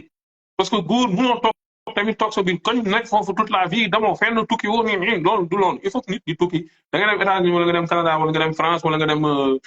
Gabon wala yaa xam mais à un moment donné de ta vie il va falloir nga dem xool explorer d'autres cieux. Mais sooy struggle Canada wala ngay struggle États-Unis moo gën a métti foofu que sooy struggle fii Sénégal. You know why? Gëm na. I'm a tell this them ah. am na ay mbokk gars yi maa ngi xool commentaire am na ay gars yoo xam ne ay américains même xam nañ affaire yi. soo nekkee États-Unis fii amul ils ont pas le sens de famille. Sénégal y a le sens de la famille Sénégal mu nga jóge kër bi dem si kër sa voisin bi dem añee fa. You cannot do that shit here. fii sa bopp fii gis nga munoo am na yenn yoo xam ne avantage yoo xam ne culturel yu ñu am Sénégal tu n'as pas ces avantages culturels là aux États-Unis non gars yi dañuy wax oui c'est la première puissance du monde il y a des opportunités c'est vrai but what people don't understand you know if you don't have a status soo amee benn statut immigration nga ñëw fii rek sans papier mais di nga am ay problèmes yu métti donc balaa ngay dugg si gaal yi wala balaa ngay dem ay gars yi dem ay Brésil dem New Mexico ñëw États-Unis balaa ngay def loolu mais il faut nga xalaatal bu baax parce que sans statut d'immigration ma nga am par exemple un B1 B2 which helps you to kind of B1 B2 mooy un touriste qui vient ici H1B wala nga am what you call it again. est-ce que B2 sportif dafa ni mbër yu bëri B2 bi lañu voyager ah. B2 bi maa ngi koy rappelé. B2 mooy business quoi. day nekk business wala soo nekkee benn genre da ngay am I-20 soo amee I-20 maanaam nga nekk benn sportif nga bëgg ñëw États-Unis sportif day am I-20 mooy maanaam benn école moo lay sponsorisé nga ñëw États-Unis nga jàng mais grand xoolal soo amul statut jarul ngay sonal sa bopp di ñëw fii gain parce que comme gars li ñuy def gars yi Mexique mais soo demee frontière Mexique gain dund yu métti ngay gis. yow nga nekk sénégalais nga gis sa mbokku sénégalais yi te doo mun wax ak ñoom sax mais gain xoolal da lay jooloo soit da lay jooloo man dama ñëwaat xoolal I came back dama ñëwaat Missouri ah mais da ngay sa yaram day daw gain benn soo ma mbokku sénégalais boo xam ne man ak moom dañu xamante Sénégal nekk nii frontière bi gain parce que dafa bëggoon jël risque bi pour jàppale waa juróom yi pour jàppale ay mais yooyu gars donc mais c'était à tes risques et périls maintenant avec Trump lu muy def nii mais il est en train de gars ils ont déjà commencé hein commencé nañ Ouais, Atlanta commencé commencé nañ nañ depuis. ils sont en train de répatrier certaines personnes Mm. mais xoolal balaa ngay dugg si ay ñëw États-Unis grand man lu muy wax gars yi you gotta think twice man soo nekkee Sénégal jëmal jafandul foofu xam nga mais xam nga rek yàlla waxul kenn dara quoi tu as raison il faut nga dem xam yeneen am ay yeneen opportunité overseas nga xam gars yi ni ñuy dundee foofu am ay yenn expérience yi loolu dafa baax mais bro I'm telling you man like it's fucking crazy man voté wu ma Trump mais Mhm. fii yenn affaire yi sax da ngay nëbb doo mun wax yenn yi quoi même man ni Ok. fu ma nekk nii au niveau de l'armée américaine yenn yi doo ko mun wax quoi parce que once you're American they don't even see you like duñ la xool ay noo kii Sénégalais la soo nekkee noir D'ailleurs, rek soo nekkee noir rek you are African American you know d'ailleurs, j'en profite. Dinaa gën a def ay laaj. Dinañ continuer wax ci lamb parce que loolu lañ bëgg. Mais dinañ wax aussi ci yeneen thème wax naa ko. Dorénavant, on va faire des lives un jour sur deux. Jour bi suñu waxee ci lamb beneen jour bi ñu wax ci immigration wax ci yeneen thème d'actualité sauf la politique parce que politique dafa xaw a sew quoi. yeah Képp ku nekk Canada wala nga nekk États-Unis demal nga defi armée parce que l'armée recrute. vraiment C'est-à-dire le meilleur moyen de réussir sa vie au Canada et aux États-Unis, c'est d'aller faire l'armée et l'armée recrute en masse. Te armée bi du comme nu ko gars yi foogee c'est-à-dire du armée moo da nga dem ay bango di burumu ci ay suuf yi c'est pas juste hardcore bien sûr dina am benn formation de base mais tu peux être un cuisinier parce que su ma juumulee l'armée américaine et l'armée qui recrute là en fait c'est le premier source de recrutement su ma ko mënee wax noonu aux États-Unis sans compter les avantages yi ngay xam am par rapport ak am kër soo jëndee essence chaque fois di nga am ay discount bon di nga am descente ay ressources ñi nekk Canada aussi pareil gis nga soo nekkee Canada yaa ngi galéré da nga nekk Canada jusqu'à 45 ans armée bi di recruter il paie bien mun nañu jox gaale sans compter les avantages donc vraiment man je le truc là Dave ce que tu viens de dire c'est très important man mii di wax nii man dama am sama MOS mooy maanaam sa liggéeyukaay sama MOS je suis combat ingénieur je suis ingénieur dans le combat mais je suis en même temps recruteur je recrute des gens j'ai recruté des gens yoo xam ne ñu ngi Californie ñu ngi un peu partout quoi am naa recruté naa benn gars moo xam ne Ukraine la nekkoon yàlla def nag mu def loterie green card gars yi jox ko carte verte mu ñëw fii ma dugal ko armée ok y a des avantages loo ko wax ni dimbali ma il faut que ma laaj la question bi nii est-ce que kenn ku jaar Nicaragua dem ba dugg biir États-Unis sans papier mën na dem armée wala boog il faut que nga am minimum nekk un citoyen wala am green card bi. Okay, all right. Now this is a tricky question, right? Parce que am na ay gars yu bëri dañuy ñëw dañuy am asylum case whatever but balaa ngay dugg armée américaine visa du la fa dugal il faut nga am minimum carte verte donc green card minimum. il faut am green card minimum maintenant the majority of the people that man am na ay gars yoo xam ne ñu ngi liggéey si service immigration ci États-Unis waxuñu armée Nicaragua de waxuñu armée Nicaragua. armée américaine yeah so armée américaine so you check this out right so amee sa carte verte so there are two types of green cards so you can have mu nga am carte verte boo xam ne c'est une carte verte de 2 ans it's like a temporary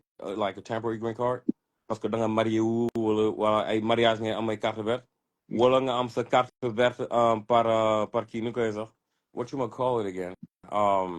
da ngay def kii da ngay def demande pas demande da ngay am kii noo koy waxee sax man sama kii permis de travail peut-être. non pour nga jaaree non du permis de travail par exemple they call it like a work permit c'est complètement différent de la carte verte maanaam ça veut dire que tu es résident aux États-Unis maintenant soit nga am carte verte de 2 ans wala soit nga am carte verte de 10 ans boo si mun a am 2 ans wala 10 ans mu nga dugg si armée bi mais comme noo ko waxee léegi rek armée américaine y a beaucoup d'avantages moi aujourd'hui j'ai 3 enfants lekk dañuy toppatoo sa lekk si tu es en like when you active duty dañuy toppatoo sa kër doo fay dërëm tu vois da ngay am ay avantage jënd kër am na ay avantages yu bëri ak armée parce que armée américaine dama lay wax lu leer ils sont là pour la famille dañuy ñëw fii jàppale la quoi ñu bëri Sénégalais yu bëri dañuy dugg armée am seen nationalité parce que une fois que tu signes un contrat au niveau de l'armée américaine mais aussitôt tu as ta nationalité américaine donc boo yu est-ce bëri. que mën naa la defal benn révélation Uh-huh. en général man j'ai pas beaucoup de regrets dans ma vie mais su ma amoon man lenn lu may regretter mais bu ma nee képp Canada li ma waroon njëkk a def mooy intégrer l'armée canadienne wala la police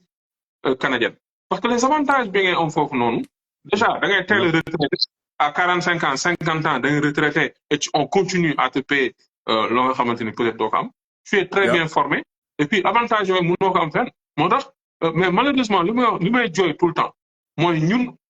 on nous apprend pas l'immigration on nous envoie à l'abattoir ba moo tax yaa ngi dégg fu may waxee non tu as raison.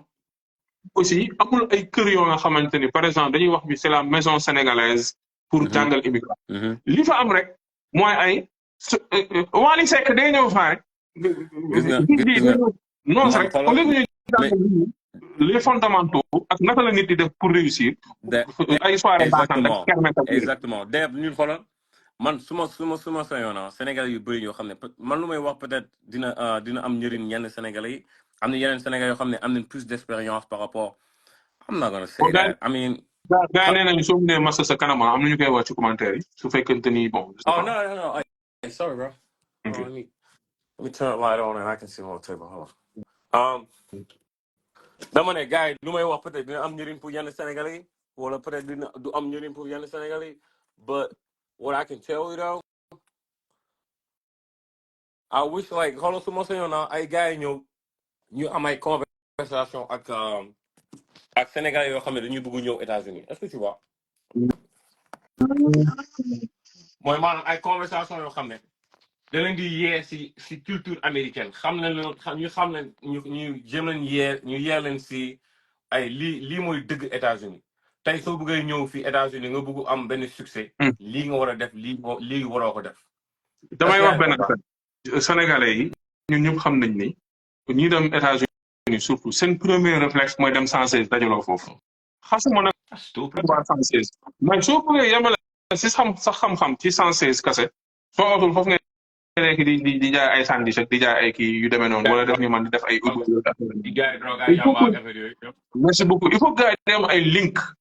soo fa demee da ngay am ay link da ngay jéem a génn ci dëkk bi da ngay jéem a génn ci am da ngay jéem a fréquenter ñi nga xamante ne am nañu ay këyit ñu mel ne ay Steph n'est-ce pas ñoom ñu mën la teg ci ak Steph doxalal sama waaj. xoolal pourtant loolu laa doon wax sax mu ne comment mais yow parce que New York la nekk quoi New York la nekk te grand bi dafa am diplôme au niveau de l'IFAS université. université en banque et finance yàlla def nag mu ñëw fii di jaay drogue dama dem New York di xama rek ma ne damay dem pour kii quoi xama rek mais pas New York affaire yooyu gis samay gars affaire yooyu ma jaar 116 I've never been to 116th Street never musuma dem 116 may dox 116 dajale sama copain gain di ma ne waaye mais copain la ngay def fii mu ne waaye maa ngi fii booy xama rek gain affaire dund bi dafa métti affaire ma ne ko mais gain yow am nga diplôme yow université Cheikh Anta Diop nga jaar la ngay toog fii nekk si bopp ko ñi di jaay ay drogue amul sens l'intégration est tellement important tey Sénégalais su ñëwee day bëgg coûte the advantage we have Dev avantage bu ñu am tey nii Sénégalais dafay yomb pour moom pour mu associer wu ak yeneen culture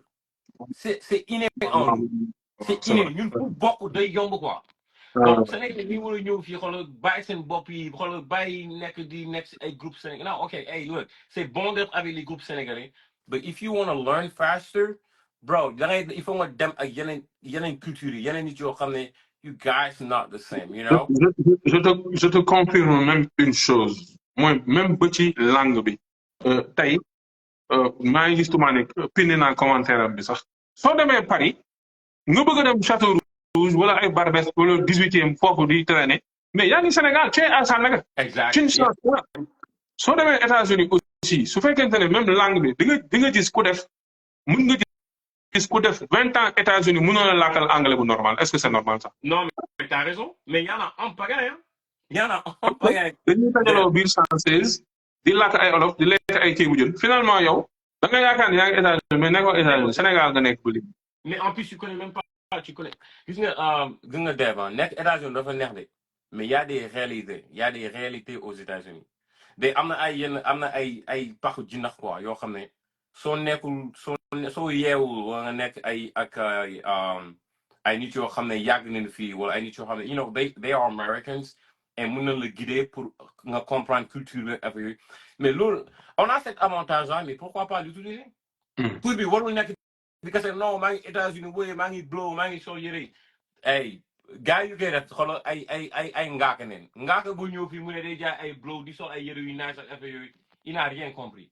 du na États-Unis de no I'm for real like I'm dead ass serious man like gars yu bëri dañuy ñëw fii ñu teg na wooy xoolal su ma envoyé photo bi posté ko Instagram wala kii maa ngi si quoi maa ngi lekk sama xaalis waaye xam nga gars maa ngi blow sama gars yi nekk Sénégal and the other way around gars yi nekk Sénégal ñuy dund mu neex te yaa ngi fii te pourtant you don't tell the reality bro am na gars yi fii ñu wax dëgg de blow maa ngi fii nii ak ñoom ketchup ak affaire yooyu di tëb di dal I mean I'm not even gonna talk about him non sama mbokk américain moom tamit moom so mais gars yi xoolal su amee benn man damay wax gars yi nekk si commentaire wala gars yi nekk fii suñu nekkee ay sénégalais yu am ay carte verte nga bëgg dugg armée américaine just let me know man yaa ngi am samay information yi wax ma yu jëm mi ngi noonu Instagram moom mi ngi noonu ci kaw mën ngeen abonné képp ku nga xam ne yaa ngi États-Unis man xam naa benn boy boo nga xamante ne nii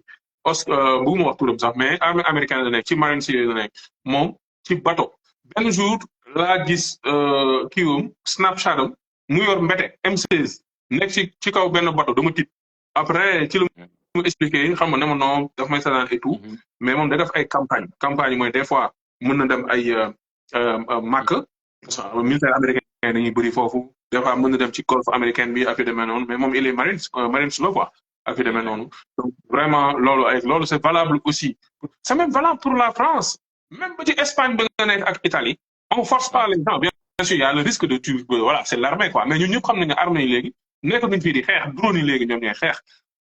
l'idée c'est quoi c'est pas juste parce que ñun on a un style de vie boo nga xamante ni ça nous aide pas c'est le style de vie trop communautariste c'est vrai ñun on vit dans notre bulle et pauvre du dimbali pauvre neefal wax nag moom su ma nekkee pauvre ñu ma conseillé pauvre bu mu génn ci pauvreté c'est vrai de confort dañ exploiter yeneen affaire dem jàng yeneen formation c'est pas juste l'armée dem yeneen étude dem def yeneen formation mais ñun en général ñun ñëpp on a le même réflexe quand on voyage ñun ñëpp qu'est-ce qu'on dit non santé bi dox na santé bi dox na non dawal camion dox na dawal camion dox na mais il y a d'autres choses que tu peux faire yoo nga xamante ne nii tu te sors de ta zone de confort et puis au moins loolu quoi so Dave dama doon waxtaan ak sama benn copain boo xam ne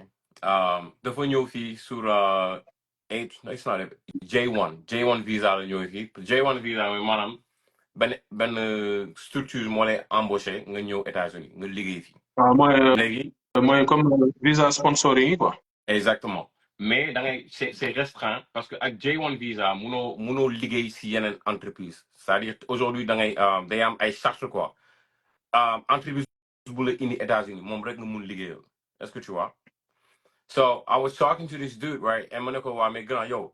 les moom dafa doon kii parce que il se faisait peut-être I don't know like $1,500 every 2 weeks like $1,500 chaque 2 semaines ça fait déjà $3,000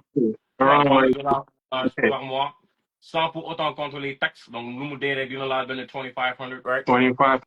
per month okay that's not bad because you gotta pay taxes right and that's one of the things a lot of people don't fucking understand like you pay taxes every fucking time like oto boo am da ngay fay taxe kër boo am da ngay fay taxe da ngay fay taxe ba sa bopp bi di bugg a dee léegi ma ne ko mais gars yow est-ce que tu sais qu'il y a d'autres opportunités tey léegi yàlla def ni nag de J1 gars yi jox ko H1B parce que H1B mu nga transféré par green card après 5 ans donc mu jóge J1 dem H1B mu am ba dem am carte verte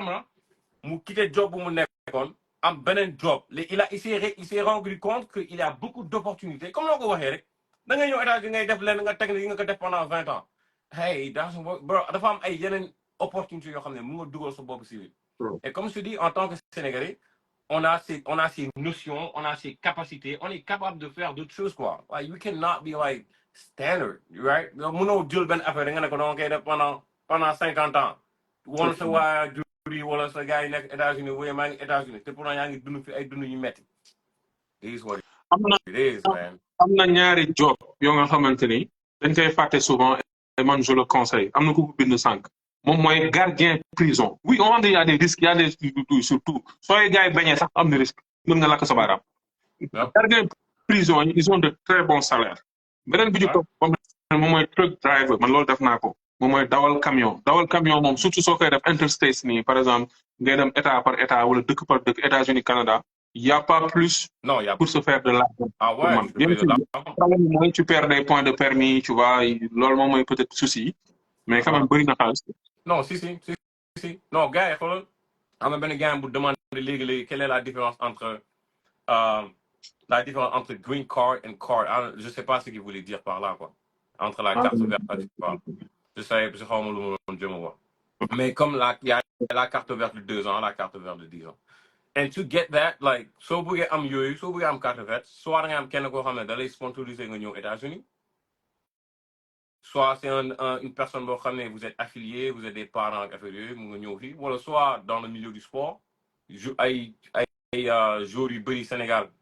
dañuy bëgg ñëw États-Unis dagg seen at ñëw États-Unis pour basket wala pour nekk ci yeneen sport. I mean, you can do that. Like, le système sénégalais, le système américain, c'est diamétralement opposé. So, Légui, on va refaire ce live. On a fait presque 1h30. Je vais te poser une toute dernière question. Jaakarlo, maa ngi nuyu baax mi ngi naan xamee na la dafa bëgg xam fan la xamee affaire demee noonu. Ça, c'est une petite question pour toi. Gis nga sama invité fu mujj changé ah Kaañoo laa bëggoon invité mais affaire finalement ça n'a pas marché mais ce n'est que partie de 10. Spécifiquement, Canada, am fa kayit, c'est beaucoup plus facile que les États-Unis. C'est même pas pareil. Tu rentres comme un asile et je vais faire même un truc, c'est-à-dire migration bi nara am ñi jugee États-Unis dem Canada à cause de Trump dina bëri trop parce que diggante Canada et États-Unis pratiquement il y a pas de frontière. C'est-à-dire c'est 4000 kilomètres. Il faut pas surveiller les 4000 kilomètres, c'est impossible. C'est impossible. Moi, je suis à combien? Je suis à peut-être 10 heures de voiture du Canada. Man, sama ex-jabar, mu ma doon woo la fois dernière, mu ne ma, hey, est-ce qu'il n'est pas temps ñu dem Europe wala est-ce qu'il n'est pas temps ñu dem Canada? Parce que moom, elle est anti-Trump. Moom Trump gagne wax ci dara, tu vois? Et elle pense que vraiment la vie sera dure pour nous en tant qu'Américains, la vie sera dure pour les immigrés. Et le fait que déjà mes enfants sont américains, sénégalais, tu vois. Donc, gars, yu bëri ñu ngi tag seen bagage pour génn dëkk bi. Ñu ngi tag En tout cas, ce qui est sûr et certain, moi, il y a une ordonnance un jour, une crise d'immigration. Bon, les politiciens canadiens, ils sont en train de l'utiliser pour top, parce que Trudeau, il a démissionné tant aîné, lui, il démissionné. C'est qu'il y a une vraie crise économique actuellement au Canada. Et ça, on ne le dit pas. Alors, je vais faire un spécial Canada un jour. Il y a un mensonge bien fabriqué. Bon, on veut vendre ce rêve canadien qui n'existe pas. Oui, c'est vrai. Contrairement aux États-Unis, parce que si tu as asile, tu fais 2 ans, 3 ans, ñu jox la seen resident permanent resident. Soo jógee foofu après nga defaat beneen 3 ans ñu jox la seen passeport, tu vois, donc moo gën a yomb mais quand même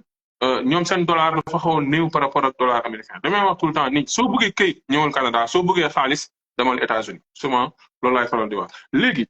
da ngay gis yow gis nga ko man gis naa ko ñeneen gis nañ ko ñu def 30 ans États-Unis mënuñu am këyit lan moo waral loolu noonu mu nekk la dernière question.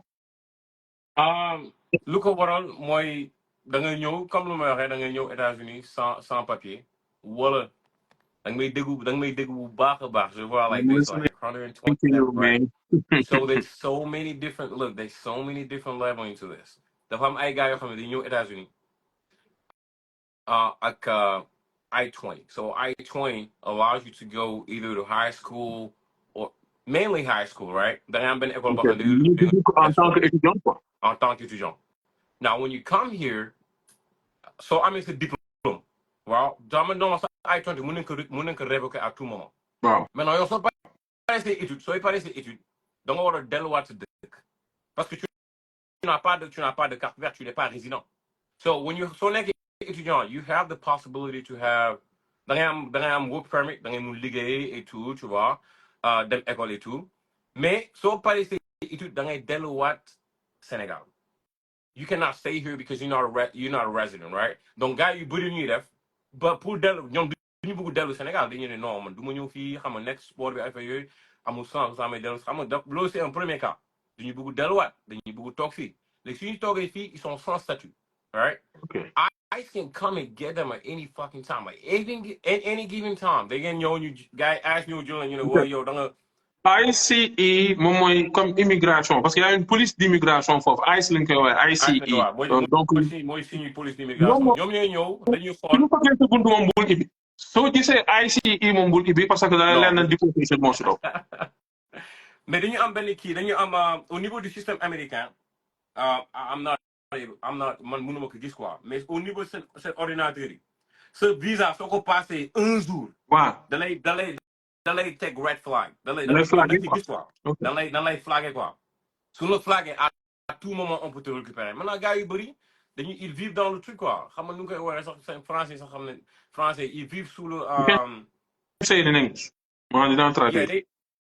okay, so the people that are here, they don't have any status, so they can just like they can leave under the table. So when you go under the table, you don't even have anything to show for, right? So Ok, da ngay genre ñëw bii sur la table bi taxane quoi. Ok. exactement. Xoslu en fait. You don't have anything, so you can just like screw your way all the way to fucking 30 years. Waaw. Mun nga def pendant 30 ans. 30 ans nga nekk si même kii bi sous la table kenn du la xamal doo wax doo Donc ibbi sa gémmiñ dara. ok. amoo papier 30 ans nga toog fii wala gars yi immigré ñuy def fii dañuy dugg fii illégalement wala ñu toog fii dañu am visa visite xam nga when you have like a temporary visa like a B1 B2 you're only allowed to stay in America for 6 months, right? Okay. Once you pass 6 months you got to go back to your country. Most of the people that come here they have like a 10-year visa, right? Dañu am 10 ans visa mais même ak seen visa 10 ans il y a des restrictions 6 mois rek nga mun toog États-Unis. So now the majority of the people that come here, they say, hey, 6 months now, the plane ticket to go back home is fucking expensive. What I'm going to do, I'm going to stay here, I'm going to stay put. Do you delluwaat Sénégal? ñoom passé na seen visa. Maintenant, soo passé sa visa, nga am 10 ans. Sa première année, nga passé si nga def 7 mois. Soo delluwaat si sa dëkk ba, doo mun a dugat Sénégal. Doo mun a dugat États-Unis. Because you overstay your visa. Donc, gars yu bëri ñu am visa ñëw fii pour visiter kese. Yàlla def nag ñu ne dañuy toog. léegi suñu toogee suñu delluwaatee dëkk bi duñu mun dugaat États-Unis. Like même man après j'ai appris quelque chose. Par exemple, suñu la mayee visa à 10 ans, ok? yow am nga droit def États-Unis 6 mois. Mais à la frontière soo ñëwee ci douane américaine bi ils se rendent compte que ne yow chaque année tu viens faire 6 mois mën nañ la refuser parce qu'ils peuvent faire les enquêtes parce qu'il faut se dire que ne kii est-ce que ñëwul pour liggéey si. En fait quand tu viens d'une manière régulière par exemple ñu gis ne par exemple yow jox nañ la 10 ans, ok? Mais yow chaque année de janvier à juin wala mettons que de juin à décembre à tout temps yaa ngi fii ça va créer un doute dans leur tête. Ils vont se dire que qui ñëwul pour vacances. Est-ce que ñëwul pour liggéey si dans le black quoi. Effectivement. Et là, beaucoup de gens, même avec leur visa de 10 ans, they have to show, ils doivent montrer like a return flight, right? So it's not one-way flight, but it's a two-way flight. So you're coming in, but there's a day when you're going back, right? Okay. Da ngay dem si yenn aéroport yu mag yi, New York, LA, whatever. Da ngay dem foofu gars dañuy xool sa visa, après ñu ne, okay, can we see your flight? Do you have like a return flight? There's a lot of people. am na ay gars yu bëri dañuy ñëw si aéroport yi gars yi delluwaat leen seen dëkk même avec leur visa. Parce que amuñu benn billet d'avion retour. Billet d'avion aller rek lañu am. So there are so many restrictions, man. Donc su ma la déggee le fait que États-Unis par exemple wala bon France wala Belgique jënd billet aller sax c'est douteux quoi. li gën mooy nga jënd billet aller. Ah ouais, très très douteux. Très très douteux. Ah so j'ai vu des gens yoo xam ne on les a retenus au niveau xam nga quand tu es avec le service américain you see so many things like dem leen Irak dem leen Syrie da ngay dem si kii da ngay gis ay affaires yoo xam ne da lay jaaxal quoi. Mais waaw gis nga ne da ngay soo amul kii xanaa yaa ngi xool commentaire yi de. am kenn ku dóor benn bombe foofu. donc loolu la donc il faut nga am soit nga am benn famille fii sa famille su nekkee fii dina la mun xam nga mais visa nga dugg États-Unis il faut nga am billet d'avion aller retour. mais gars yu bëri lu ñuy def dañuy ñëw fii même ak seen visa yi lu ñuy def dañuy takk jabar xam nga muñ parce que xam nga jabar américain yi fii gars you gotta watch your ass right da ngay takk fii benn africain américain hey do you know Deb do you know est-ce que tu sais que y a beaucoup de gens yoo xam ne ils ne savent pas qu'il y a une grande différence entre being African American and being American. No, sorry. Being African American and being African. Il y a une très grande différence. Non, tey suñu mbokk sénégalais dañuy ñëw fii xoolal takk africain américain. The culture of American citizens here is fucked up. Gars yi nekk fii nii les Africains américains les Afro-américains mais dund bu ñu dund fii c'est un dund bu doy waar gaan ñun lu ñuy dund sax moo tane ñu ñuy dund ñoom ñu ñuy dund fii. donc da ngay ñëw fii nga am benn visa nga ne non ma dama bëgg am benn nationalité ba ma takk sama benn mbokk africain du sa mbokk africain de she's fucking African American and most of them they don't even know where Senegal is plugged in bro am na gars yu bëri nekk fii nii soo leen waxee man maa ngi jóge Afrique pour ñoom yaa ngi si àll ba nga nekk ak kii ak xaji ak kii ak gaynde yi. True.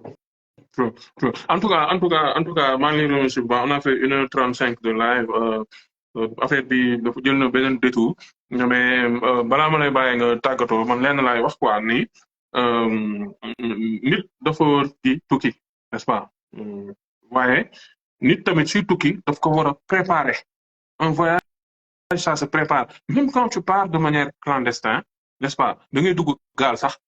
sa biir tubay takk ci sax benn 3 millions mais mënuloo yor téeméer dugg gaal waat mais tu vas te fatiguer il faut que nit ñi di préparer il faut que tamit suñu ñëwee si dëkk d'accueil bi ñu dem ut les bons renseignements que tu sois un visiteur que tu sois un étudiant que tu sois kenn ko nga ñëw par exemple ce visa expiré nga ne da ngay toog parce que d'éviter le commun parce qu'il y a des organismes yoo xamante ni mën nañu bañ a nekk des organismes sénégalais forcément mais il y a des organismes d'immigration ils t'expliquent comment tu peux faire pour t'en sortir ce côté kayit ak yu demee bëri waa na ay nit yoo xam seen kayit dafa yàqu ñàkk xam moo tax seen kayit yàqu mooy li nga expliqué nii par rapport à flag yi two way ak yu demee noonu tu vois donc évitons cette tendance suñ demee benn dëkk rek ça va il faut pas le faire non il faut que nous vivions en communauté mais évitons cette tendance di laaj ko xamul la chose la plus ridicule et dangereuse que j'ai vue au monde nag da ngay gis ko nga xamante ni par exemple mi ngi doog a ñëw maanaam dafa jaar ci gaal gi ñëw Espagne wala jaar Nicaragua ñëw États-Unis wala Canada dafa une semaine nee na day joxe ay leçons d'immigration quoi sur TikTok c'est-à-dire n'écoutez pas ces gens parce que xamuñu dara ci immigration xamuñu ci dara l'immigration kii mu ne no, hold on. I don't even know. I was trying to read the comments. If you don't leave, you won't be deported, right? Bro, if you don't leave and you're on good status, nah, you cool. But if you pass your visa, yeah, you're gonna get deported. I mean, mooy loolu quoi. Mais loo ko wax ni def xoolal man damay du ma teewu ba lu yàgg quoi. Loo wax ni c'est très important. Gis nga tey il faut ngay calculer. Ba ngay sooy dugg États-Unis Canada. I mean man nekk te musuma dem Canada mais États-Unis bu ma xamee fii nii il faut être plus malin il faut ngay xalaat so il faut pas être euphorique woy maa ngi États-Unis woy xam nga neex na affaire yooyu woy xoolal di jëm di wane sa waa Sénégal woy maa ngi États-Unis I made it right bro you have not even started yet right commencé ko sax gaan donc il faut nga wàcce sa bopp et vraiment utiliser ta tête. Dans ce pays-là, il faut utiliser sa tête. Il faut être très, très, très méthodique. If you're not smart, bro, you're gonna crumble, man. Like, then you dox ko. Donc, il faut être vraiment méthodique sur nous. Ay euphorique bi nii da nga koy bàyyi fee maa ngi États-Unis maa ngi sol ay yére yu nice ak affaire yooyu mais yooyu yëpp affaire deuxième la.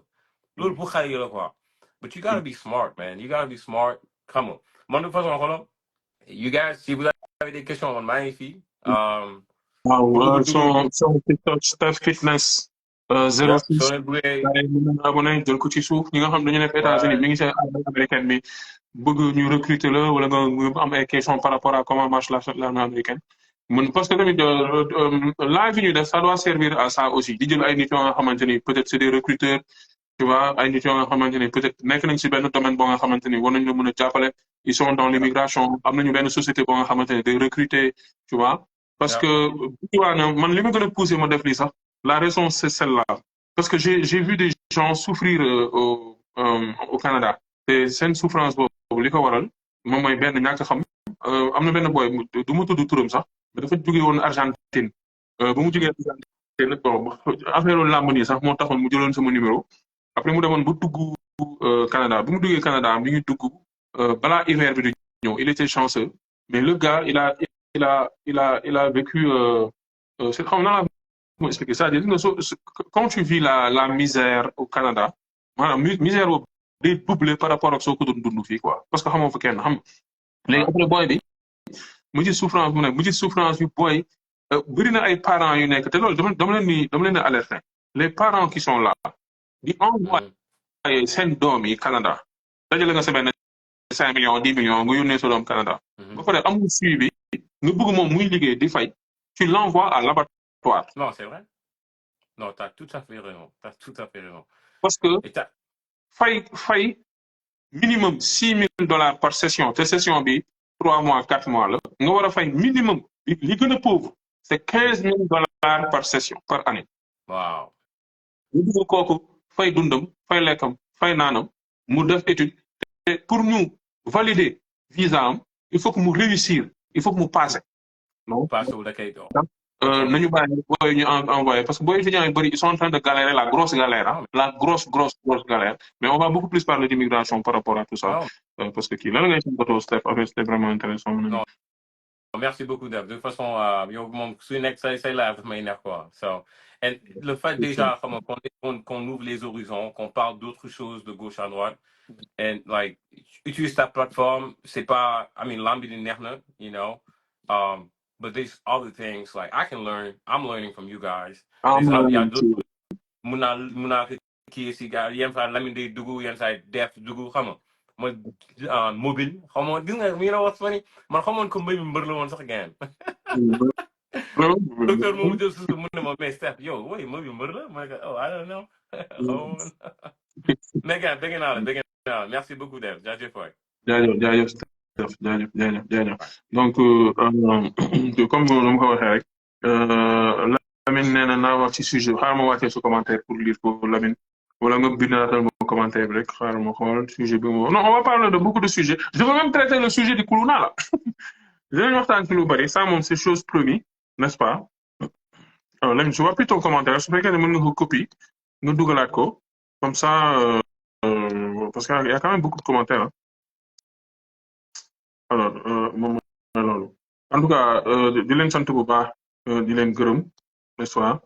tu vois ki nee na tu fais une maîtrise au Canada les deux te coûtent $45,000 canadiens baccalauréat c'est $100,000 canadiens xam nga loolu dinaa si def benn sujet spécial parce que lan mooy xew foofu noonu moom mooy gars yu bëri Sénégalais yu bëri ñu ngi endetté wu pour compléter seen jàng foofu ci Canada wala ci États-Unis endettement boobu noonu di nga ko fay pendant 20 ans 30 ans nga pare war a dundaat location endetté waat pour jënd kër endetté waat pour am oto say doom aussi dinañ benn instant nga war a endetté waat wala ñoom pour alors c'est extrêmement compliqué les études coûtent extrêmement cher man li may wax mooy les études au Canada c'est réservé à l'élite aux riches et aux privilégiés c'est pas fait pour les pauvres pauvre du dem jàngi Canada neexul wax pauvre du dem jàngi Canada waxuma la États-Unis c'est bien beau d'y aller ku fay dem fa en tant que beneen statut visiteur nga jéem a xool nooy négocier pour transfert de ce statut nga dem fa en tant que je sais pas moi dañ la sponsoriser nga ñëw jàng si dañ fa am jëkkër wala jabar nga dem foofu dëkk mais soo buggee dund la vraie galère mooy ngay dëkk à moins 30 degrés 7 heures du matin mu guddi 4 heures ci ngoon mu guddi waat nga war a fay ay bills on est on de manière répétitive nga bëgg dëkk presque dans la dépression dama nekk étudiant au Canada encore une fois étudiant au Canada c'est réservé aux riches mais malheureusement on nous a fait croire que n'importe qui peut étudier moo tax les gens vivent dans la galère. Lamine lan nga wax sax si sa kii bi xaaral ma xool ma tëjee foofu man en toute honnêteté xew-xew réew bi li xew ci dëkk bi def dinañ ci wax dinaa la live demain peut-être mu ñëw ci làmb ji après demain dinaa ñëwaat ci li nga xamante ne nii moom mooy ñu koy wax les actualités parce qu'on voit qu'il y a beaucoup de il y a un jeune là affaire nawetaan dañ ko rey fii ci yëmbal tu vois le gosse il s'appelle Moustapha Dieng loolu on va en parler tu vois dinañ ci wax pourquoi affaire rey bi yomb pourquoi affaire il y a un gosse qui s'appelle Fallou Fall n'est-ce pas on a vu ça aussi ci affaire kii bi mais encore une fois man dama am ñëwantal lu bari ci étudiants yi parce que ñun ñëpp à un moment donné on a été étudiant on a voulu nous vendre un rêve mais le rêve occidental n'existe pas préparons l'immigration ça se prépare n'envoyons pas nos fils vers des cultures qui sont extrêmement différentes. La chose la plus choquante, man loolu c'est personnel hein, tamit jot na fi faut m'arrêter live bi. La chose la plus choquante que man j'ai vue bi ma dund parce que dama gis ay ñu def loolu. Comment tu peux prendre un jeune de 17-18 ans bu am bac nga yónnee ko ci dëkk boo nga xamante ni xamu fa kenn mu war a dëkk ci ay résidence universitaire ba pare di taxale life am non ça moom je trouve que c'est quand même horrible dem laay bu lamb diaspora dinaa ñëwaat demain incha allah ñu waxtaan ci waxtu lamb